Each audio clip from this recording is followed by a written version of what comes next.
এখানে আমার কোনো নির্বাচনের কথা নেই, দয়া করে খুব দ্রুত সামনে বেসে পড়ুন। আর আমি আপনার জন্য এসেছি, আমার আসতে অনেক কষ্ট হয়, এরপরেও আমি প্রাণপণে চেষ্টা করে উপস্থিত হই। এত কাজের মাঝে এই সময়ে আপনার কাছে উপস্থিত হওয়া যে আমার জন্য কত কঠিন তা আপনাকে আমি বোঝাতে অক্ষম।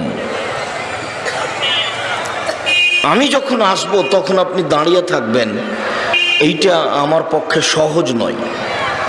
কাজেই এই ছেলে, এই যে এইসব জায়গায় যারা কাজ করছে তারা ছাড়া কেউ থাকতে পাবে না, দ্রুত দেখো।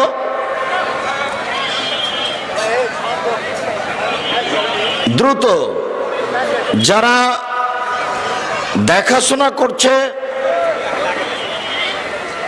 ভলেন্টিয়ার হিসাবে আছে, তারা ছাড়া কেউ সামনে দাঁড়িয়ে থাকতে হবে না, হয় বসতে হবে না হয় সরে যেতে হবে। তো আপনার স্ত্রীর পেটে বাচ্চা আসলে ওকে সব সময় খারাপ জিনিস থেকে বেঁচে থাকতে হবে। আর দুইজনে দোয়া করবেন যে আল্লাহ একটা সুসন্তান দাও। দুয়াই এমন ক্ষমতাধর একটা ব্যবস্থাপনা যে 50,000 বছর আগে, পৃথিবী সৃষ্টির 50,000 বছর আগে যেটা লেখা হয়েছে, আপনার মায়ের পেটে যেদিন আপনি 4 মাস 340, সেদিন যেটা লেখা হয়েছে, দুয়ার মাধ্যমে ওটাকে আল্লাহ কেটে দিয়ে নতুন ভাবে লিখে দেন। দুয়া এত পাওয়ারফুল ক্ষমতাধর মাধ্যম।